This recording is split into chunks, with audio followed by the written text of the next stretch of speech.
Bueno, muchachos, ya empezamos la grabación en este momento. Vamos a estar en la clase de básicamente pensamiento clínico, después de haber recorrido las bases del proceso diagnóstico, estrategias del proceso diagnóstico, pensamiento científico, método científico, pensamiento crítico, las bases del pensamiento clínico. Recuerden que vamos a qué. Después, la siguiente semana, pues hacemos el parcial. Muy fácil, son 10 preguntitas. Lo hacemos en línea también. Y acto seguido vamos a comenzar ya un proceso de diagnóstico, pero comienzo yo y luego grupo 1, grupo 2 y grupo 3, cada uno con un caso problema. Muy bien, entonces Valentina va a ser nuestra moderadora. Valentina le voy a dar de moderadora o de presentadora. ¿Listo, Valentina? Ya puedes hablar. Dale. Buenas noches. Aló. Buenas noches, se le escucha, hágale, Valentina. Empieza aquí. Bueno, empieza mi compañero Juan Camilo. Listo, entonces le paso a Juan Camilo la moderación, ¿listo? Listo. Listo, Juan Camilo, ya somos todo y oídos y vista. Bien pueda. Juan Camilo. Pero active el micrófono, no tiene micrófono Juan Camilo. No, le va a tocar salirse Juan Camilo y volver a entrar porque seguro no lo activó al entrar. Seguro no dijo que iba a utilizar el micrófono. Dale.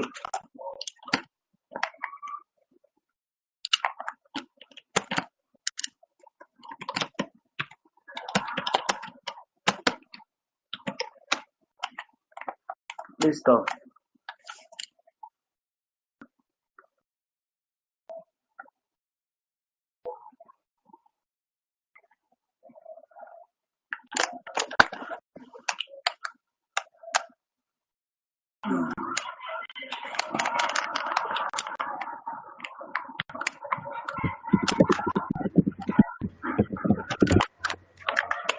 Juan Camilo. ¿Te escuchas? Ahí sí, Juan Camilo, dale. Listo, ¿y cómo hago para pasar esto? Ahí está bajito las flechitas. Y de ahí está para que señale también. No, creo que me tiene que volver a poner de moderador porque... Dale, sí, tienes razón. Juan Camilo Salazar, ¿no? Sí, señor. Dale. Listo, ahora sí. Listo, entonces, pues ya como vieron aquí en el título, vamos a empezar a hablar sobre el pensamiento clínico. Entonces, empecemos con la introducción a nuestro tema. Entonces, el pensamiento clínico es la base para la praxis médica, la cual está mediada por el pensamiento clínico. Este pensamiento clínico se empezó a acuñar este término casi exclusivamente para terminar el proceso que estaban haciendo los médicos para obtener datos de una anamnesis y de una buena historia clínica para llegar a un diagnóstico. En la actualidad, muchos docentes aún están de acuerdo con que el pensamiento clínico debe enseñarse y evaluarse, ya que, como vamos a hablar más adelante, esto nos va a generar un pensamiento hipotético, ¿sí? Al momento que estamos haciendo la entrevista al paciente para tener unas hipótesis diagnósticas. Un consenso acerca de las características más básicas del razonamiento clínico. Seguimos hablando como un poco de la historia. Entonces, en los años 60 se tuvo un pensamiento de inculcarle a los estudiantes que en ese tiempo estaban estudiando medicina, el pensamiento o raciocinio clínico, que vendría siendo lo mismo. ¿Para qué? Para que estos adquirieran mayor habilidad de resolver problemas. ¿Qué problemas? En este caso estamos hablando de diagnósticos, de los problemas clínicos que se nos presentan. Se realizó un estudio pues, hace más de 40 años en la Universidad de Michigan, teniendo en cuenta médicos experimentados y estudiantes de medicina. ¿Qué pasó con ese estudio? Que se fueron dando unas interacciones, ¿sí? O sea, se dijeron que mientras estaban haciendo el estudio pensaran en voz alta, y estos iban siendo grabados mediante video y mediante audio para luego ser estudiados. Los resultados de este estudio, sí, que fueron aleatoriamente, pues los estudiantes y los profesionales ya en salud sí fueron escogidos, pero con los pacientes sí fue aleatorio para diferentes tipos de diagnósticos y diferentes interrelación personal con el paciente. Los resultados de estos fueron que todos los investigadores abordan el tema de forma similar. Como ya les había dicho al principio, de unos datos pequeños se generaban grandes hipótesis para así uno ir encaminando qué preguntas seguir haciendo. Y esto se llamó una estrategia hipotético-deductiva, en donde mediante algunas pequeñas cosas deducimos qué podría tener el paciente y así hacemos una lista de hipótesis. Como ven en el punto 3, utilizando esta estrategia, se fue viendo que se planteaban 3 hipótesis diagnósticas, o sea, en promedio, cada personal de salud, al momento de estar haciendo la anamnesis, al momento del interrogatorio al paciente, principalmente, o sea, en promedio se planteaban 3 hipótesis diagnósticas. Y también que esta estrategia se va adquiriendo con la práctica y la retroalimentación de errores cometidos. Entonces, se empezó a generar teorías de que si el pensamiento clínico era la mejor opción para obtener mejores resultados. Pero de acuerdo al estudio se vio que el uso de este pensamiento en cierta forma sí mejora los resultados que estamos esperando, que sería encontrar el diagnóstico pertinente de un paciente. Pero esto no va a pasar si no tenemos un conocimiento previo y una experiencia previa ya internalizada para poder encaminarnos hacia la hipótesis que nosotros planteamos al momento de interrogar al paciente, como lo dije anteriormente, con pequeños datos que se iban generando mediante la interrogación al paciente. Entonces, hasta un poquito pequeña, lo voy a ver si se alcanza a ver el A más B más igual C. Sí. Lo que trata de explicar esto, entonces, es que de alguna forma, o eso fue lo que se me dio a entender leyendo el artículo, que fue que el pensamiento clínico, pues aquí centrándolos otra vez en los años 80, después de que se hicieron las publicaciones de la Universidad de Michigan, se empezó a ver que debería centrarse más centrarse en el estudio a la memoria de largo plazo. ¿Qué era esto? Presentaban muchos casos clínicos, la verdad gran cantidad de ellos, para que luego al momento de entrar en la interacción con un paciente, uno ya pudiera encontrar las similitudes y las diferencias, ¿sí? Y guiarse así de alguna manera a un diagnóstico apropiado. Y esto se hacía por medio de la experiencia, la asociación y la memoria. ¿Cómo podemos entender esto? De alguna forma es muy lineal y se basa en, como lo está explicando en la imagen, A más B es igual a C. O sea, siempre van a haber unos patrones que nos van a llevar a un mismo resultado con la experiencia y la asociación que hacemos con los diferentes datos que nos van dando los pacientes.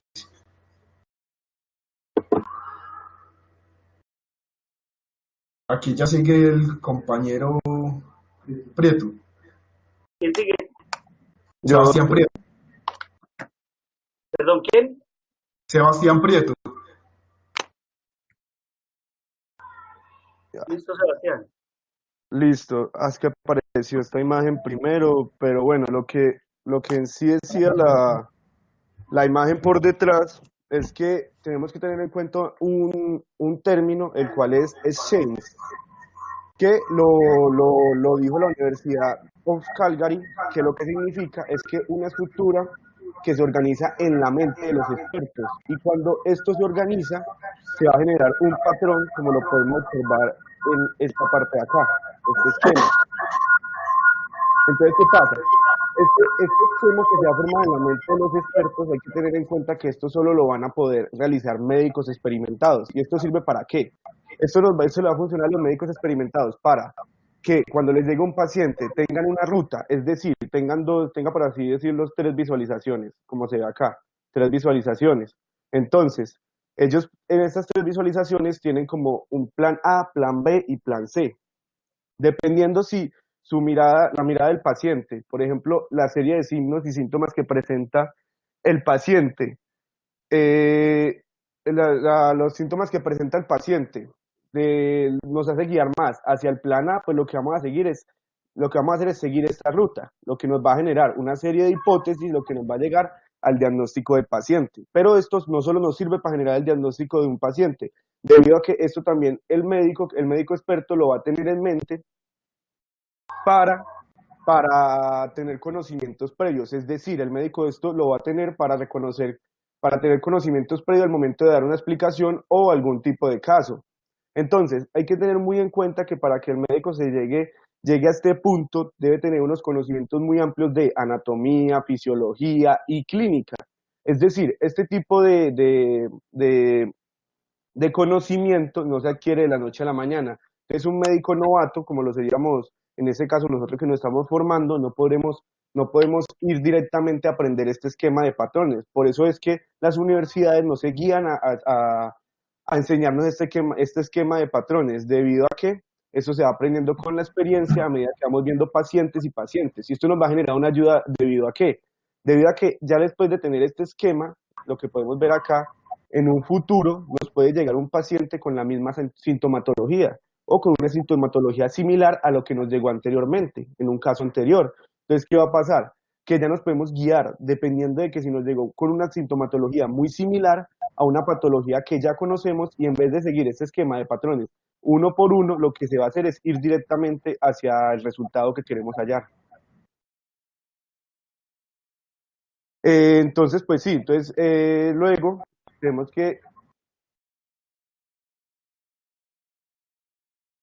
va a haber una evolución de las estructuras del conocimiento a medida que va pasando el tiempo. Entonces, primero tenemos el conocimiento reducido, que esto qué quiere decir, que esto es más que todo para los estudiantes o médicos que apenas están empezando, que lo que pasa es que llega el paciente y lo que tratan de hacer es adivinar. Es decir, no toman un esquema base, sino que tratan de adivinar lo que puede tener el paciente. Luego tenemos el conocimiento disperso, es que el médico ya tiene una idea, tiene muchas ideas de la sintomatología del paciente, pero no la relaciona de manera correcta. Es decir, que si el paciente nos llega, por ejemplo, con diarrea, entonces tiene muchas posibles causas de esa diarrea y muchas enfermedades que se pueden diagnosticar por esta diarrea, pero no tiene algo directo, entonces es un pensamiento muy disperso y puede generar, hay veces, confusiones o diagnósticos erróneos. Luego tenemos el conocimiento elaborado causal, que es lo que ya nos genera un diagnóstico más preciso. Es cuando ya tenemos algo más preciso, debido a que juntamos el conocimiento disperso, pero esta vez sí lo acomodamos de manera correcta, entonces ya podemos dar un diagnóstico correcto y ya podemos dar el diagnóstico que el paciente debe tener y un buen tratamiento al paciente. Luego, entonces ya tenemos acá las dos últimas, que es lo que yo ya les venía hablando, que es el conocimiento esquematizado, que es muy bueno debido a que, es lo que les digo, él tiene como unas categorías y unas subcategorías. Entonces, en este caso, en esta gráfica, estas serían las categorías. Estas podrían ser las 3 opciones que tiene el médico en mente que puede estar cursando ese paciente. Y a medida que el médico le esté haciendo la anamnesis al paciente, lo que va a hacer es guiarse para saber si tiene esta o si tiene alguna de estas. Entonces lo que va a hacer es eso. Dependiendo de lo que tenga el paciente, ya se va a guiar la anamnesis y la encuesta que le vamos a hacer al paciente para un diagnóstico certero al paciente. Y ya luego, por último, los patrones es lo que le explicaba anteriormente. Debido a que ya después de tener estas categorías y estas subcategorías, ya para el médico experto va a ser mucho más fácil no seguir todo este orden, sino que directamente lo que va a hacer es decir, no, a mí un paciente anteriormente me llegó con una sintomatología similar, obviamente no nos podemos basar en eso, porque todos los pacientes son diferentes, pero pues muchas veces sirve de ayuda porque nos lleva un paciente con una sintomatología similar, entonces ya nos podemos ir directamente hacia el diagnóstico o guiar el interrogatorio para que nos llegue directamente hacia el diagnóstico, que es lo más importante que tenemos que llegar, y ya darle un correcto tratamiento al paciente. Listo, doctora, entonces acá sigue Yo. Mateo. ¿Sí se escucha? Mateo. Sí, señor. Espérate, Mateo. Listo, Mateo. Dale. ¿Sí se escucha? Sí, perfecto. Listo, entonces, doctor, acá vamos a empezar a hablar de los elementos del razonamiento diagnóstico. ¿Qué nos habla el artículo? Que para tener un buen razonamiento diagnóstico no podemos empezar como todo a la ligera. Tenemos que mantener unos pasos que nos van a llevar a tener una buena estructura, que es como para mantener lo que nos decía Juan Camilo, el A más B, y para obtener un C, que va a ser un producto específico y de buena calidad, que sería el diagnóstico. Entonces, el primer paso del proceso diagnóstico se va a basar en el conocimiento que se tenga del problema que vamos a resolver. O sea, vamos a necesitar, si nos llega un paciente con sintomatología respiratoria, tenemos que tener conocimiento previo de qué da cada síntoma y a qué se puede ver, para poder tener como al menos hacia dónde vamos a orientar nuestra consulta. La experiencia acumulada, que es lo que nos hablaba ahorita Prieto, que era de qué casos hemos tenido antes. Entonces, ¿la mente qué va a hacer? Decía que la mente solamente va como a agrupar datos que nos va a llevar como a relacionar los pacientes que hemos tenido antes y hacia dónde vamos a poder dirigir nuestro paciente si se conecta con la sintomatología que tenga. Y todo está englobado a la adquisición de la información que tengamos con el paciente. En la recolección de la información hay que tener en cuenta siempre una buena recolección de datos de la anamnesis. Siempre hay que hablar con el paciente bien, preguntar todo, los hallazgos de la exploración física y los paraclínicos o datos. Entre ellos hay que tener en cuenta pues, las técnicas de imagen. Es que decía que entre todo esto vamos a empezar a relacionar y vamos como a dirigir nuestra consulta hacia dónde. Entonces, algunos médicos explican que nada más en el momento del motivo de consulta, la enfermedad actual, ya tenemos que ir sacando algunos diagnósticos, algunas hipótesis. ¿Para qué? Para al final de la consulta tener algunos diagnósticos diferenciales de nuestro paciente. El siguiente paso se va a basar en la creación de como una representación del problema. O sea, vamos a mirar en base a qué va a ser la principal causa por la que el paciente está consultando, que es lo que tenemos que tener ahí como un pilar fundamental en la consulta. Esto lo vamos a formular de una manera específica en frase por decirlo así, como otro motivo de consulta y dejarlo ahí plasmado en el diagnóstico. Un ejemplo de la dificultad para respirar podría ser un ejemplo de representación del problema. Y en base a esa dificultad para respirar vamos a empezar a plantear las hipótesis, vamos a empezar a sacar pues, todas nuestras conclusiones. Normalmente el clínico no es consciente en ese punto. Decía que el problema va a radicar en que va a ser algo muy complejo de que se articule de manera intencionada si el médico no coge como esa representación del problema de una vez. O sea, si el médico no coge en el momento del diagnóstico y plantea cuál es el problema, sino que deja datos en el aire y sale de un lado para el otro, entonces no va a tener como por dónde guiar sus hipótesis diagnósticas.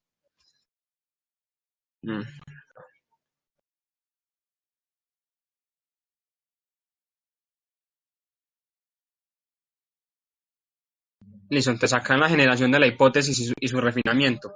Es un paso intermedio que normalmente va a representar muchos problemas al estudiante de medicina o médico poco experimentado. ¿Por qué? Porque ¿qué pasa con nosotros? Nosotros principalmente empezamos a recibir como datos de los pacientes, empezamos a encontrar cosas con las cuales no está relacionada principalmente el motivo de consulta y nos dejamos como guiar de toda esa información que nos empieza como a desviar del objetivo principal, que sería como la representación del principal problema de la persona. Entonces, los principales problemas se van a centrar en la incorrecta identificación de datos clave o datos positivos, en la incapacidad de generar hipótesis alternativas. O sea, si no empezamos a guiar los datos positivos por la representación principal del problema que tenga el paciente, no vamos a poder llegar a unas buenas hipótesis. No podemos dejar si el paciente viene por un dolor de oído y dice que tiene una uña encarnada, no podemos empezar como a dejarnos de ir del principal problema que es el paciente, que es el dolor de oído, y empezar a guiar los datos positivos por el principal problema que tenga el paciente, que es lo que hablaba, que por eso es que normalmente los estudiantes de medicina y los médicos poco experimentados no logran una buena hipótesis alternativa o diagnósticas.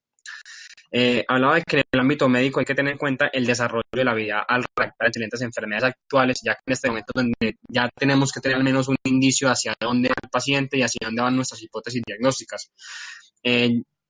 Listo, entonces los médicos expertos almacenan y recuperan el conocimiento en una forma de patrones o guiones de la enfermedad, en base a qué, a las representaciones del problema que ellos ya han tenido antes. O sea, son médicos que llevan muchos años ejerciendo y que entonces han tenido tantos pacientes, un ejemplo, con hipotiroidismo, que ellos ya saben la sintomatología normal con la que vienen, la fase con la que viene, los principales motivos de consulta por los que cubren. Entonces ya cuando llega un paciente con ese patrón de enfermedades, ellos más factiblemente, su mente inconscientemente organiza esos datos y los lleva de una a su hipótesis diagnóstica. Entonces, ¿qué hay que tener en cuenta acá? Que son tres pilares fundamentales que actúan, que es la estructura característica de cada enfermedad, que es lo que va a guiar, lo que guía a los médicos a que tengan una hipótesis que los lleve directamente a ello, la presentación de recuerdos de síndromes específicos, que es lo que decía que eran como repetidas ocasiones pacientes se consultan con mucha sintomatología específica, y el contacto repetido con pacientes que sufren determinada enfermedad. Eso acá nos explicaban este cuadrito en el artículo, que nos resumía como todo lo del razonamiento diagnóstico. Decía que uno empezaba por revisar la información disponible. Entonces empezamos a ver qué antecedentes tiene el paciente, mentalmente qué pacientes hemos atendido así con esa clínica, que era a lo que decía que los médicos avanzados primero iban a ver a quién habían atendido así inconscientemente y entonces normalmente empezaban a relacionar más las hipótesis diagnósticas. Recoger la nueva información mediante una buena historia clínica, mediante una buena anamnesis, una buena enfermedad actual, una buena examen físico y las pruebas complementarias, obviamente. ¿A qué nos van a llevar esto? A procesar la información de los antecedentes que tenemos con la información que obtuvimos del paciente. Entonces, vamos a evaluar la función en su relevancia, siempre teniendo en cuenta solamente los datos principales que estén relacionados con el principal problema del paciente. De llevar a la representación precisa del problema, que era el concepto inicial. O sea, un ejemplo acá sería la dificultad para respirar o el problema que tenga el paciente como pilar fundamental. Que en el médico experimentado, ¿qué iba a pasar? La experiencia se iba a saltar como la generación de hipótesis. Entonces, el médico especializado o el médico con mucha experiencia no va a llegar a generar hipótesis, sino que va a llegar de la búsqueda y la selección de un patrón de la enfermedad, lo va a llevar de una vez lo va a correlacionar con el concepto inicial que va a ser el problema. Es un ejemplo, el paciente que llega con ruidos cardíacos agudos, con ingurgitación yugular, con hipotensión, entonces el médico experimentado no tiene que llegar a como evaluar, a ver todas las hipótesis a nivel cardiovascular que puede tener el paciente, sino que simplemente lo relaciona de una vez como con un taponamiento cardíaco, por su experiencia y por todos los pacientes que ha tenido, lo que lo va a llevar a un diagnóstico rápido y temprano.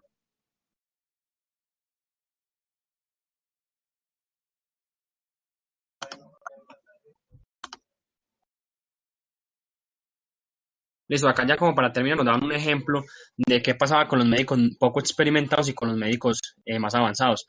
Decía que qué pasaba, que un médico poco experimentado va a tener un problema y va a tener más dificultades para llegar como a que su cerebro analice todos los hallazgos de una manera rápida y lo correlacione con un diagnóstico sin tener que pasar como por la instancia de generar varias hipótesis.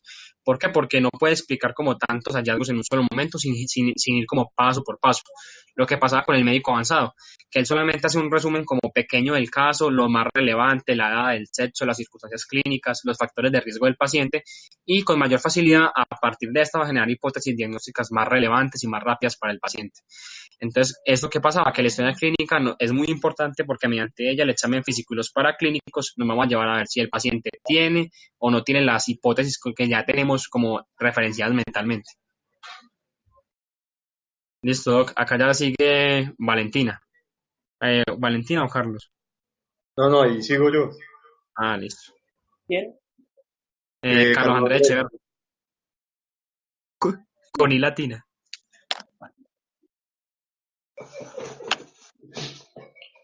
Listo, Carlos. Listo, doctor. Bueno, entonces, antes de entrar en materia como tal sobre lo que son las heurísticas y esto, es necesario conocer que para el pensamiento clínico y como tal el aplicativo de este, es necesario siempre tener como unos pasos esenciales. Digámoslo así, serían como los tres pilares de lograr un pensamiento clínico. ¿Cuáles serían estos? Entonces, primero que todo sería la formulación de hipótesis y la modificación de estas a medida que adquirimos nueva información y nuevos conocimientos sobre el caso que estemos tratando. Dicho esto, también es necesario entender que siempre es necesario incorporar un margen de incertidumbre y el cálculo de probabilidades. O sea, nada está escrito, nada va a ser absoluto, todo va a ser supremamente dinámico. Como esto es así, siempre, siempre la hipótesis va a cambiar y es necesario que cambie y más adelante veremos por qué las heurísticas suelen crear sesgos. Bien, entonces, el resultado de lo que se puede llevar es que este tipo de inferencias o heurísticas, como por llamarlo así, pueden utilizar diversas estrategias o modelos predictivos. Eso es lo que puede llevar a cometer algunos errores. Bien, ahora sí, la definición de heurísticas. ¿Qué son? Entonces, son una parte de atajos, son una especie de atajos y reglas generales, métodos simplificados que tienen una apariencia de juicio clínico. Estas son irracionales desde un punto de vista lógico, pero que se van a conservar por ser mecanismos adaptativos. O sea, en el ámbito clínico las heurísticas se utilizan como diagnósticos rápidos, ¿sí? Son casos conocidos y de allí mismo parte entonces una hipótesis y ya después trato de descartarla, ¿sí? Lo ideal es descartarla más no comprobarla. Eso es lo que se busca con las heurísticas, pero muchos caemos en el error es de tratar de comprobar esa hipótesis que tenemos. Bueno, entonces, además de esto, van a permitir construir el proceso mental útil para la resolución de situaciones complejas o ambiguas. Cuando somos incapaces de procesar y computar todas las alternativas posibles, o simplemente cuando los costes de esta liberación son muy altos. Bien, entonces, lo que les decía ahorita, los problemas con las heurísticas se basan principalmente en que van a generar un exceso de confianza. A medida que el médico como tal, el clínico, adquiere su experiencia en su labor y todo eso, los procesos de diagnóstico se vuelven más automáticos, por llamarlo de cierta forma. Entonces esto lo que va a generar es una confianza y esa confianza es lo que nos va a llevar a unos diagnósticos erróneos, ya que se usan comparativos con patologías similares. O sea, podríamos estar ante un caso de una leucemia y podríamos compararlo simplemente con un caso febril causado por un episodio catarral o cualquier diagnóstico no severo como sí lo sería una leucemia. Ignorar, como les digo, la existencia de una enfermedad grave por similitud inicial de enfermedad leve. El sesgo de confirmación, ¿en qué consiste el sesgo de confirmación? Hay enfermedades como por ejemplo la leptospira y el dengue que suelen causar cuadros muy similares, ¿sí? Suelen causar cuadros muy similares y a la larga es donde se van viendo las diferencias, pero en momentos agudos son muy parecidos y entonces podríamos confirmar un dengue cuando en realidad nos estamos enfrentando a una leptospira y ya sabemos la implicación que tendría un mal diagnóstico. Los campos de hipótesis deben descartarse y por lo regular se confirma la errada. Entonces podríamos seguir usando el mismo ejemplo. Yo en vez de pensar que estamos ante un dengue, lo que va a confirmar es una leptospira, ¿sí? ¿Por qué? Porque me casé con esa hipótesis. Porque en muchos casos, como les digo, pues la confianza es la que me puede llevar a esto, a creer simplemente que se trata es de lo que yo ya vi y nada más. Y eso es lo que nos lleva a cometer varios errores en el diagnóstico. Bueno, ¿cómo se puede solucionar esos problemas? Pues obviamente mejorando la práctica clínica. Entonces, si corregimos los errores más comunes que se presentan, que es que a pesar de los avances tecnológicos, científicos, los errores diagnósticos son muy comunes, ¿sí? Son muy comunes y esto se debe a lo que se conoce como un cierre prematuro. ¿Qué es el cierre prematuro? Se adquieren ciertos conocimientos durante la experiencia clínica y nos lleva a generar una confianza. Por medio de esa confianza generamos heurísticas y de allí tenemos los grandes problemas, confusiones y demás que se nos pueda presentar en todo este proceso. Entonces, ¿cómo definiríamos el cierre prematuro? Es la ausencia de consideración de otras alternativas diagnósticas plausibles una vez establecida una primera hipótesis inicial. Otra cosa que puede presentar es que la mayoría de los errores que se cometen no son productos solamente de sesgos cognitivos, sino de la falta de conocimiento. O sea, yo puedo tener claro un criterio, pero resulta que estoy ante otra enfermedad. pero es muy similar a la que está presentando el paciente. Si no la tengo totalmente clara desde lo que sea los paraclínicos, desde lo que sea la presentación clínica o demás, voy siempre a llegar a un error, ¿sí? Eso es lo que suele pasar. Entonces, más que todo, no es que yo tenga sesgos en el diagnóstico, no es que simplemente me confunda, sino que por no tener conceptos claros puedo llegar a cometer errores. Es esto. Ya lo que le pasa a la mayoría de los clínicos es que el proceso se vuelve automatizado y entonces el momento de racionar clínicamente pues es totalmente automático y nos vamos por una sola vía, ¿sí? ¿Por qué? Porque eso es lo que me ha enseñado la experiencia. Entonces suelen irse por lo más común y dejar de lado lo que menos se presenta, cuando es muy posible que estemos enfrentados ante algo atípico, por llamarlo de cierta forma. Bueno, ahí continúa la compañera Valentina. Ya lo más.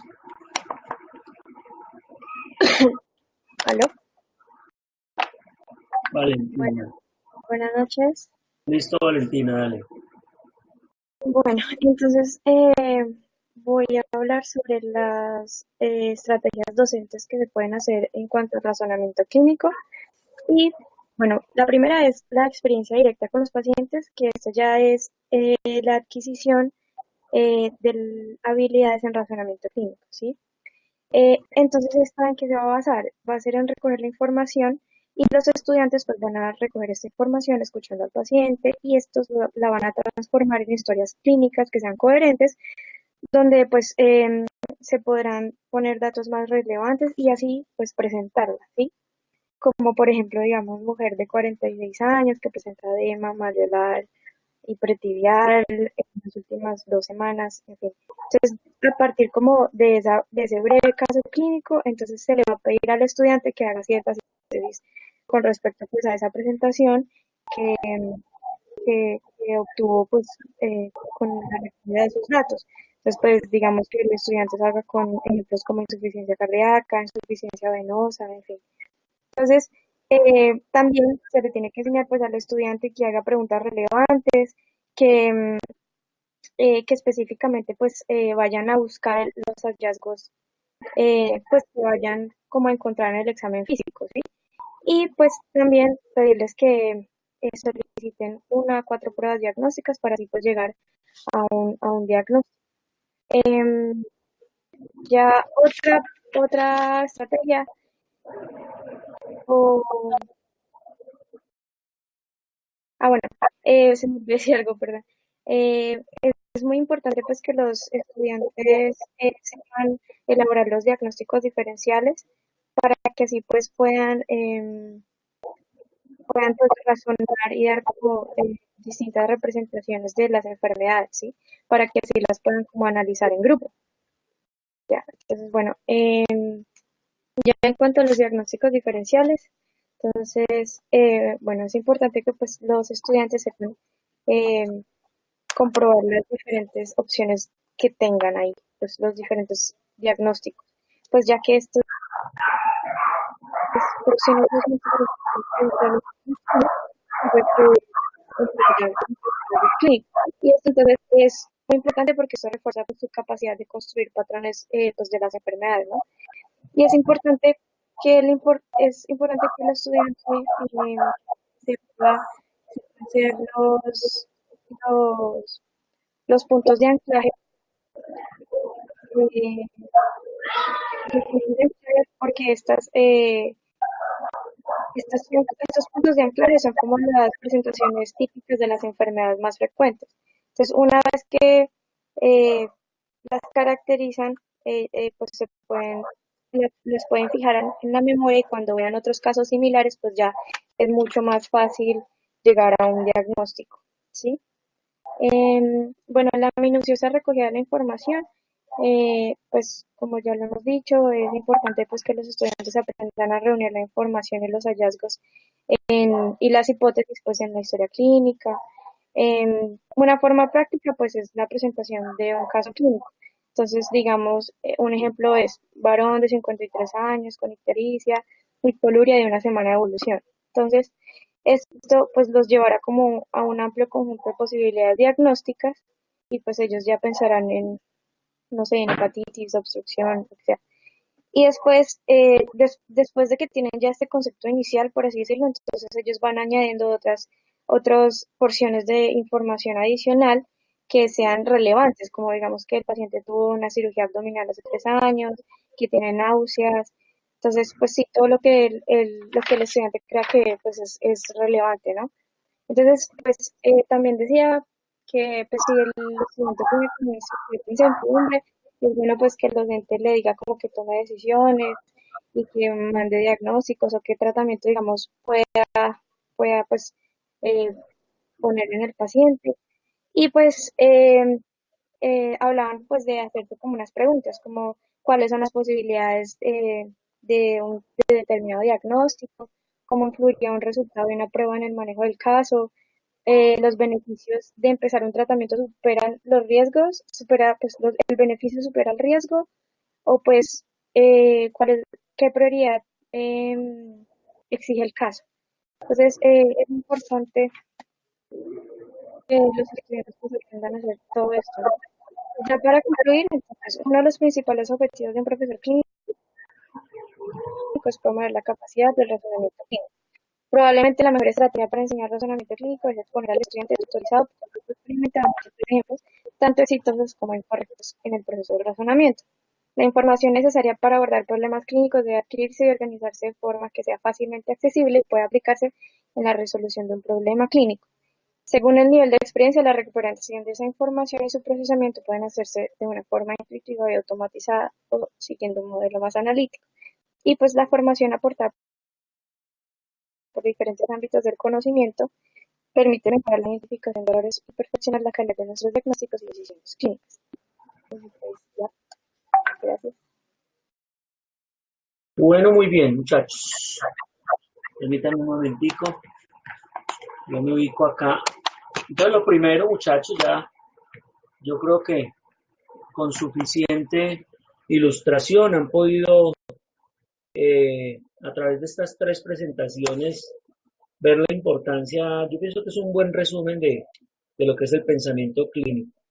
Ver la importancia de la formación progresiva, eh, ascendente, sistemática, estructurada de un buen clínico. Como les dije desde el principio, yo pienso que uno de los grandes propósitos de nosotros los médicos de formación, independiente de lo que vamos a hacer a futuro, es ser buenos clínicos. Y ser buenos clínicos implica tener desarrollo de pensamiento. Y para tener desarrollo de pensamiento se necesita sistematizar, intencionalizar, estructurar, fortalecer todo lo que son procesos cognitivos superiores. Yo pienso que en la medida en que nosotros desarrollemos pensamiento científico, desarrollemos pensamiento crítico y sistematicemos con la experiencia, de cierta manera de lo que vamos a hacer del segundo corte para arriba, que lo vamos a hacer a través de ejemplos, donde vamos a sistematizar juiciosamente con la aplicación de todas las estrategias diagnósticas, de todas las leyes diagnósticas y de todas las herramientas cognitivas que le permiten a uno al final hacer buenos diagnósticos de precisión. O sea, se van a dar cuenta ustedes en la medida, como les dije en la primera clase, que nosotros habituemos ese cerebro todo el tiempo a utilizarlo. Seamos conscientes, obviamente, de lo que llamaban, ¿se acuerda? La humildad intelectual. Seamos conscientes de la importancia de ir más allá de la importancia de ver más allá de lo que están frente a los ojos. Yo pienso que en esa medida el resultado final en la mayoría de ustedes tiene que ser bueno. O sea, ustedes tienen que ser buenos clínicos, que involucra muchas cosas como lo hemos visto a través de toda esta charla y las charlas anteriores. Yo quisiera, antes de darle paso a la pruebita, que cada uno de ustedes haga un aporte cómo el pensamiento científico, el pensamiento crítico, le aportan al buen pensador clínico. Cada uno de ustedes haga un aporte, ¿sí? De acuerdo a lo que vimos ahora, de cómo desarrollar pensamiento clínico, cómo teniendo una buena base de formación científica y formación crítica, al final podemos ser muy buenos clínicos. Entonces quisiera que cada uno, son 13 aportes, rápidamente lo hacemos y luego pasamos a la evaluación. Listo, arranquemos con los, en el orden que quieran. Acuérdense que del pensamiento crítico vimos características, elementos. Aquí vean, a partir de pequeños datos generalizamos hipótesis. Ojo, y a su vez nos lleva a generalizar estrategias. Lo que Luis Carlos está refiriendo ahora casi que es, de cierta manera, ir desde el método inductivo, más que hipotético deductivo, inductivo. Es decir, cómo vamos de un dato, o sea, de lo particular a lo general, que perfectamente las inferencias me pueden ayudar para hacer diagnósticos de precisión.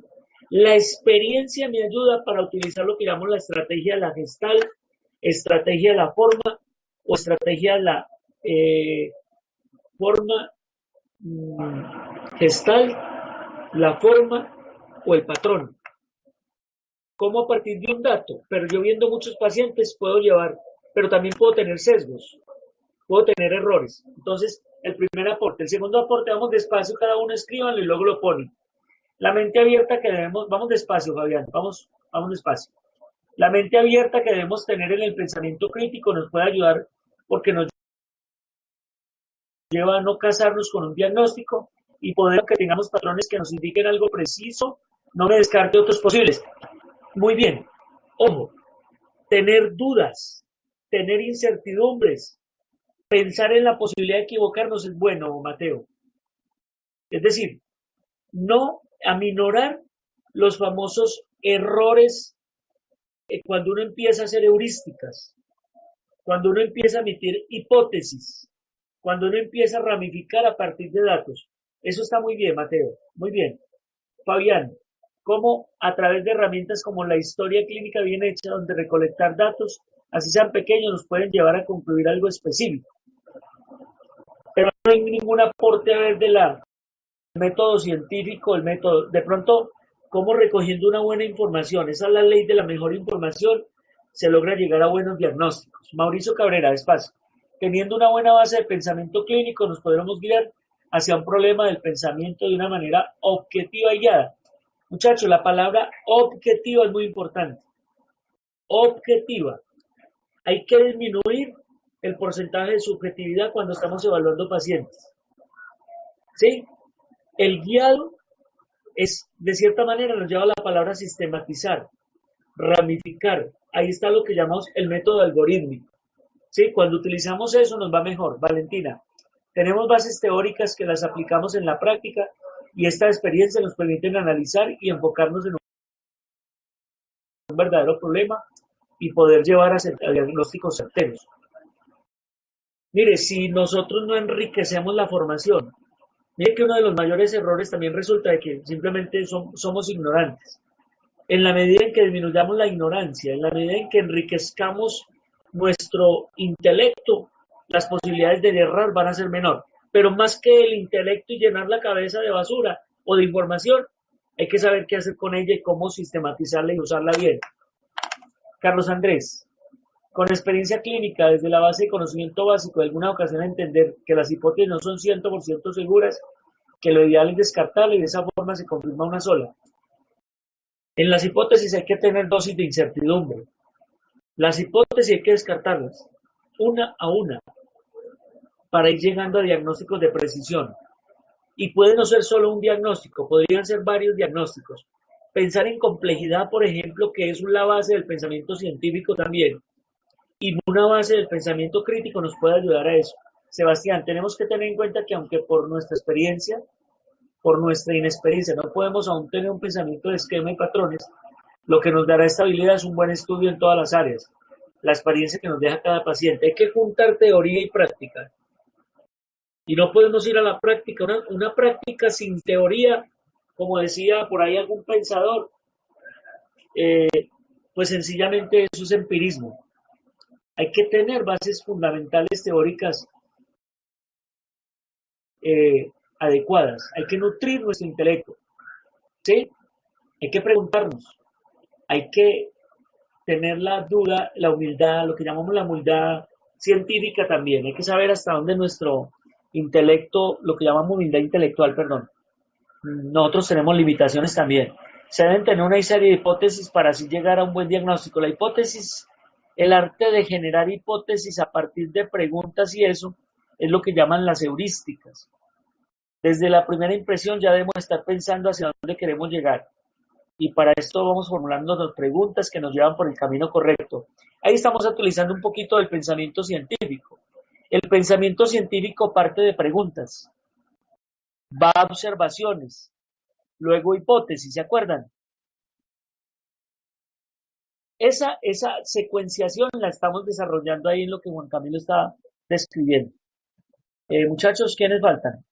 Vanessa, el pensamiento crítico y científico son las bases que nos llevan a tener un pensamiento, esa es la realidad, ya que a partir de cosas pequeñas como ideas, hipótesis, observación, evaluación, nos lleva a un camino de investigación y pruebas donde cada profesional puede dar ese paso de la investigación para así poder llegar a una conclusión veraz con Z, y correcta, siendo en este caso un diagnóstico verdadero, teniendo siempre una mente abierta, multidimensional y agrupando todos nuestros conocimientos. Está muy bien, está muy bien.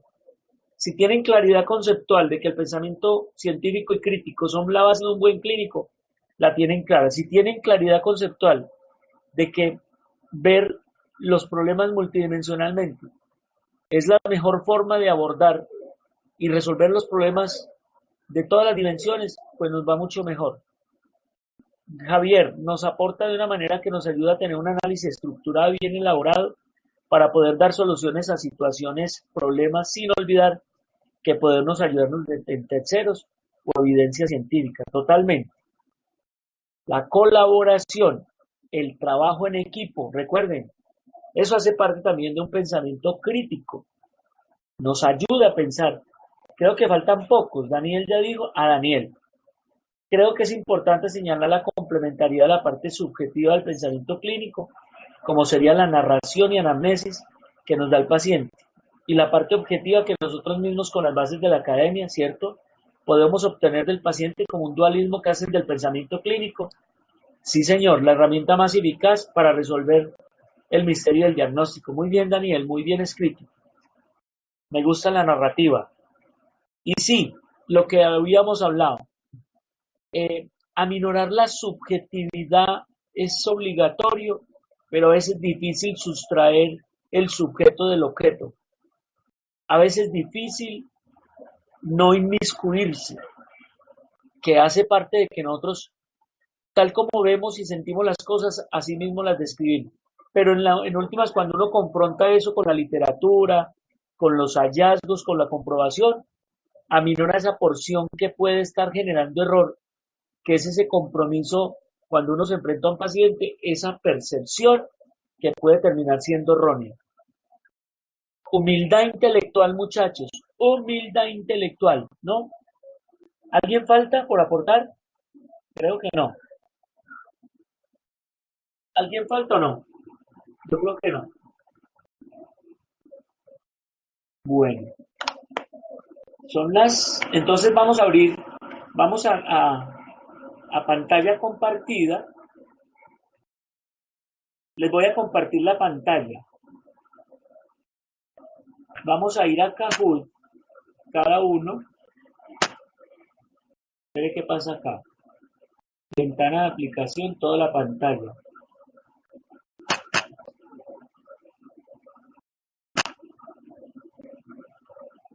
Esperen un momentico, muchachos. Esperen un momentico para que ustedes vean lo que yo les voy a mostrar.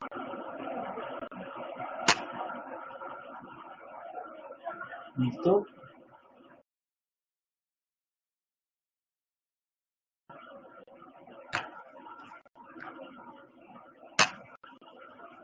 Listo. Ya están viendo, ¿no es cierto?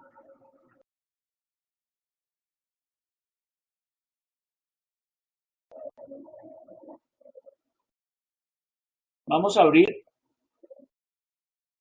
Aquí está el quiz.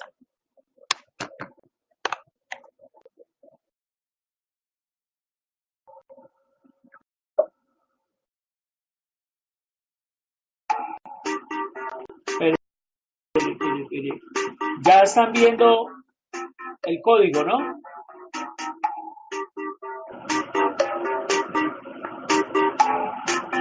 Ahí está el código, chachos. 201174. Ya lo están viendo, ¿no? 201174. Yo todavía no empiezo, tranquilos. Ahí está mostrándolo, no lo está mostrando, miren. 201174. No lo muestra, espere ver. ¿Cuál es el PIN? 201174. Ahí ya entró Andrés Osorio. Entró González Javier. Pónganme el apellido y luego el nombre, chachos, para que no me compliquen cuando vaya. Sigan entrando. Van entrando 3. Hágale que yo no arranco todavía. Ya entraron 4. Daniel, Silva, Fabián.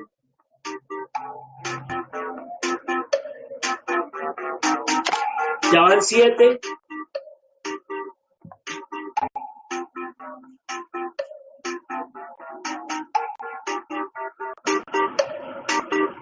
Van 9, van 10. Van a tener 20 segundos por pregunta. Vanessa, van 12, falta 1. Falta uno.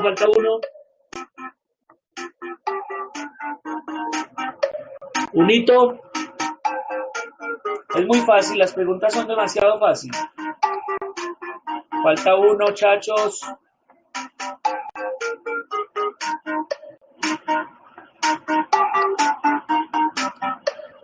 ¿Falta 1 o son 12? No, son 13. ¿Quién falta? Juan Camilo Salazar, faltan. O hay uno que está repetido, no sé. ¿Será que hay uno repetido o no? Puede ser que haya uno repetido, voy a mirar.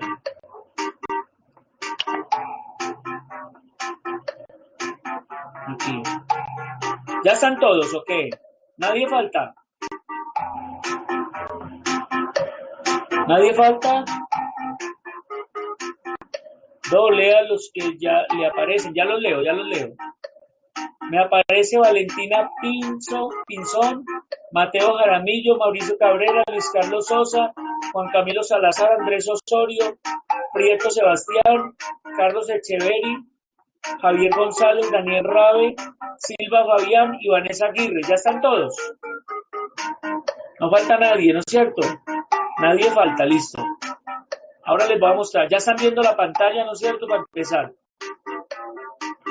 Voy a empezar. ¿Listos? Voy a empezar, ya. 5 preguntitas. Juiciosos, no puedo parar. Un conjunto de técnicas y métodos que permiten organizar el conocimiento sobre una estructura de objetivos y accesible a distintos observadores. ¿Cuál es? Muy fácil. Lo acabamos de ver. Pues lo acabamos de ver, de repasar. Listo. Ay, puta, ¿qué pasó? ¿Qué pasó ahí? No sé qué pasó. ¿Por qué no me está mostrando? Si todos señalaron la que era. En la pantalla no aparecen las preguntas. Nos llama René Descartes. No están las respuestas. Ay, ¿qué es eso? ¿Grave? Bueno. Espere que yo creo que... Espere un momentico entonces, chachos. Espere un momentico, yo cambio la pantalla. No se preocupen. Estamos haciendo... Un momentico que yo creo que la embarré. Solo está mostrando. Esperen muchachos un momentico.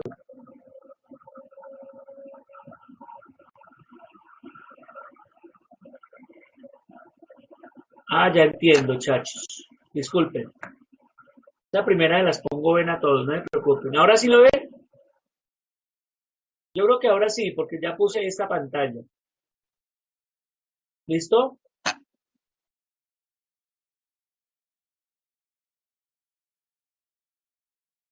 Y aparece Valentina Pinzón como la primera. Listo, no importa. Vamos a la siguiente, muchachos. Ahora sí.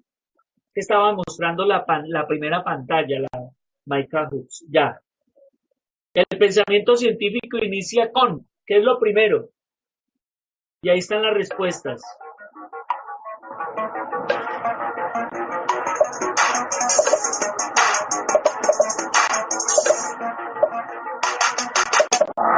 Eso, ahora sí.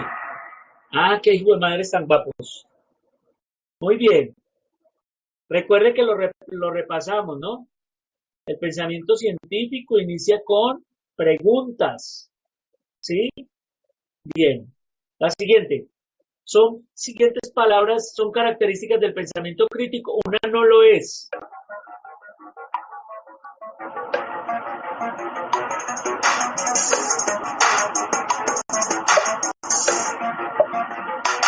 También está muy fácil. Estamos haciendo pruebitas, muchachos, de la virtualidad. Ustedes lo dijeron. Acuérdense que en lo posible hay que bajar la subjetividad. Y acuérdense lo del escepticismo constructivo. ¿Sí? Eso sí hace parte del pensamiento crítico. La siguiente. González Javier, Mauricio Cabrera y Juan Camilo Salazar III. Sigan. Los siguientes son elementos del pensamiento. Uno no lo es. Elementos.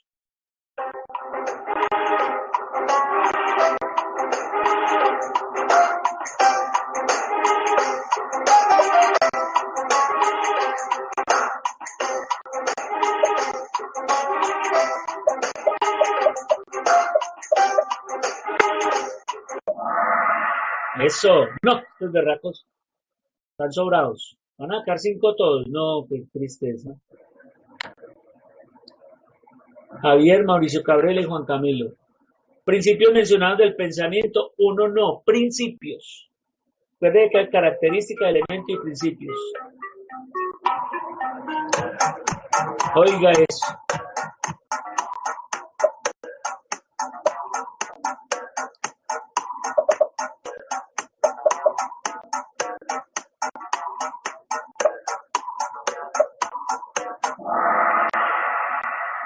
Aquí sí se pelaron algunos. Muchachos, acuérdense que no es la parcialidad intelectual, sino la imparcialidad intelectual. ¿Sí? La imparcialidad. Hay que tener humildad, perseverancia, empatía e imparcialidad intelectual. ¿Quién ganó? Eso, Juan Camilo, Echeverry Carlos y Vanessa Aguirre. Háblos ahí. Ahí está el podio. Muy bien. Muy bien, muchachos. Muchas gracias. Bueno, culpa del internet. No, la primera pregunta obviamente no la voy a valer. Ahora califiquemos la clase, pues.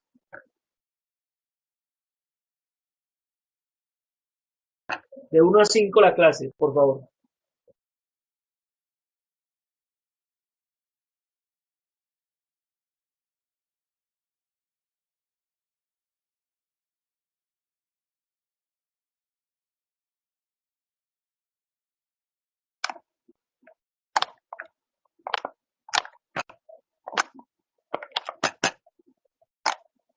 Faltan Juan Camilo, Daniel, Mateo, Daniel, Andrés Felipe, Luis Carlos. Van 9, 10. Faltan 2. Falta Juan Camilo y Javier Eduardo. ¿Será que es que Juan Camilo? Ah, es que Juan Camilo está repetido, ¿verdad? Juanca. Listo. Muy bien. Es que uno quedó dobleteado. Seguro entró por 2 días.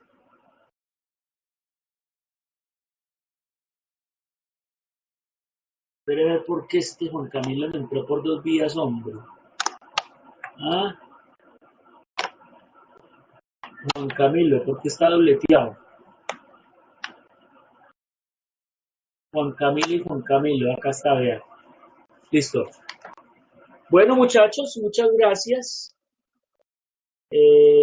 Recuerden que la próxima semana entonces hacemos un parcialito corto. Se los voy a hacer sobre pensamiento clínico, no más. Listo, algo parecido a eso. Entonces, muchachos, muchas gracias. Espero que hayan disfrutado este espacio. Espero que se la hayan gozado, como dicen, por lo menos pues han calificado todos bien el escenario. Nos vemos entonces esta semana, yo les aviso exactamente cuándo y nos queda para arrancar ya el proceso diagnóstico en las siguientes. Feliz noche a todos, que pasen una buena noche, mañana nos vemos. ¿Listo? Bueno, Juan Camilo. Listo. Listo, pues muchachos, muchas gracias por eso, yo.